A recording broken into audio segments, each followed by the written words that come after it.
The West African Examinations Council has released the results of the 2020 Senior Secondary School Certificate Examination.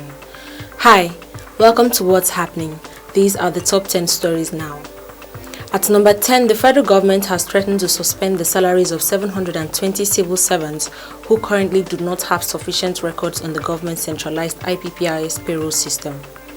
This was contained in a statement signed by the Director, IPPIS Service Department, AI Atta, on behalf of the head of the Civil Service of the Federation, Folashade Yemi-Eson.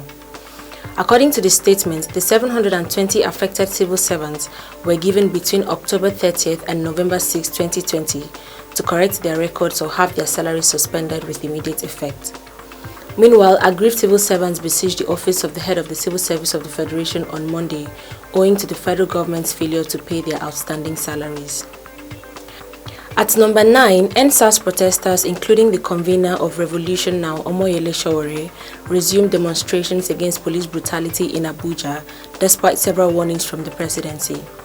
The protest, which was initially halted following the killing of peaceful protesters at the Lekki toll gate in Lagos, Abuja, and other parts of the country, resumed on Sunday.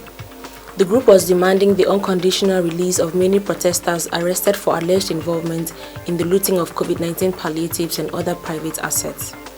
The protesters visited the Nnamdi Azikiwe International Airport and the Nigeria Police Headquarters to continue to press for their demands. The protesters painted the entrance of the police headquarters with EndSARS inscription. At number 8, the Director General of the World Health Organization, Tedros Ghebreyesus, said late on Sunday that he was self-quarantining after someone he had been in contact with tested positive for COVID-19, but stressed that he had no symptoms.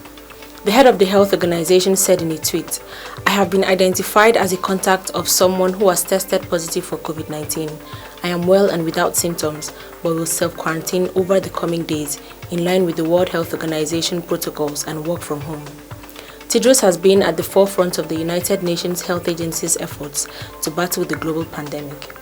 At number 7, governors from the 19 northern states, members of the National Assembly from the region, the Inspector General of Police Mohammed Adamu, Minister of Information Lai Mohammed, and other prominent Nigerians of northern descent met in Kaduna State for a meeting on Monday. Although journalists were yet to be briefed on the purpose of the meeting as at the time of filing this report, it is believed that the meeting may not be unconnected with the security situation in the country, the post-EndSARS protest tension, and how to further calm the youths in the region and engage them in positive dialogue. At number 6, Oyo State Commissioner for Youth and Sports Development, Sheun Fakorede, has said that the Nigerian Army has arrested soldiers who flogged a woman for indecent dressing and shaved youths for wearing improper hairstyles. He made this known in a series of tweets on Monday. Soldiers were caught on camera flogging a lady for her dressing and shaving the hair of some young men. A young man whose head was also shaved narrated that after the soldiers cut their hair with the scissors, they were asked to pay for the haircut.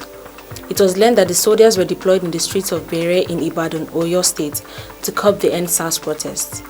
The commissioner, however, assured that the security officers involved in the act have been arrested and will be dealt with accordingly. At number 5, BRT buses in Lagos are back on the roads after days of inactivity in the wake of the violence that trailed the EndSARS protests nearly 2 weeks ago. Over 80 new BRT buses were set ablaze at Oyingbo and Ojodu-Berger terminals by hoodlums who hijacked the EndSARS protest, forcing them to suspend operations. On Monday, even as BRT operators said they were still quantifying their losses caused by the fires and suspension, buses were on queue to carry passengers at Iyana Ipaja. At number 4, 2 children were pulled out of the wreckage in a town in western Turkey on Monday, about 3 days after a powerful earthquake hit the Aegean, killing 85 people. The Turkish Emergency Authority, AFAD, said 3-year-old Elif Perinçek was rescued 65 hours after the quake struck Turkey and Greece on Friday, while 14-year-old Idil Serin was rescued 58 hours after. Elif was the 106th person pulled out alive from collapsed buildings in Berakli, which included her mother and 3 siblings the day before, but her rescued brother later died. The toll from the Turkey earthquake is still rising, with over 83 dead, 1,000 injured and 200 still in the hospital. At number 3, more than 1.2 million people have died of coronavirus around the globe, according to a tally from Agence France Presse on Monday. A total of 1,242,000 deaths have been recorded from 46,452,818 cases.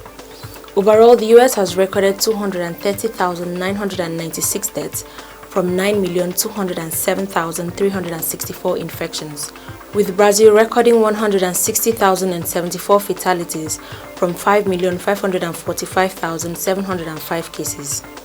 In India, 122,607 deaths have been recorded from 8,229,313 cases.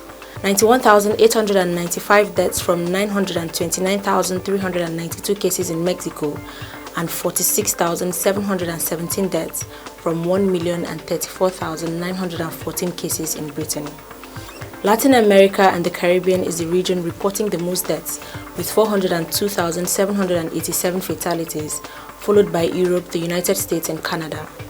Nigeria recently has a record of 1,146 deaths from the virus. At number 2, the former chairman of the Federal Inland Revenue Services, Babatunde Fowler, has been invited to the Lagos office of the Economic and Financial Crimes Commission for interrogation. This was confirmed to news sources by the spokesperson of the EFCC, Wilson Uwajaren, on Monday. Uwajaren said indeed Fowler was invited to answer questions on the 100 billion naira tax evasion allegations leveled against a tax firm, Alpha Beta Consulting, and he honored the invitation. Fowler was sacked as FIRS chairman by President Muhammadu Buhari in 2019 after a query for worsening tax revenues since 2015. He was also accused of a lavish lifestyle, bankrolling extravagant parties and concerts in Lagos, poor corporate governance structures at the FIRS, poor audits of the FIRS, high-handedness in office, diversion of funds, brazen corruption, and awarding contracts to stooges and cronies. Finally, at number 1, the West African Examinations Council has released the results of the 2020 Senior Secondary School Certificate Examination. This was officially announced by the head of WAEC Nigeria, Patrick Aregan, on Monday. He said a total of 1,549,740 people registered for the examination. 1,003,663 candidates obtained credits and above in a minimum of 5 subjects, including English language and mathematics. The West African Examinations Council also announced that it withheld the results of 215,149 candidates who were involved in various reported cases of examination malpractice. Always remember to wear your mask, wash your hands, and stay safe. That's all for now. See you next time on What's Happening.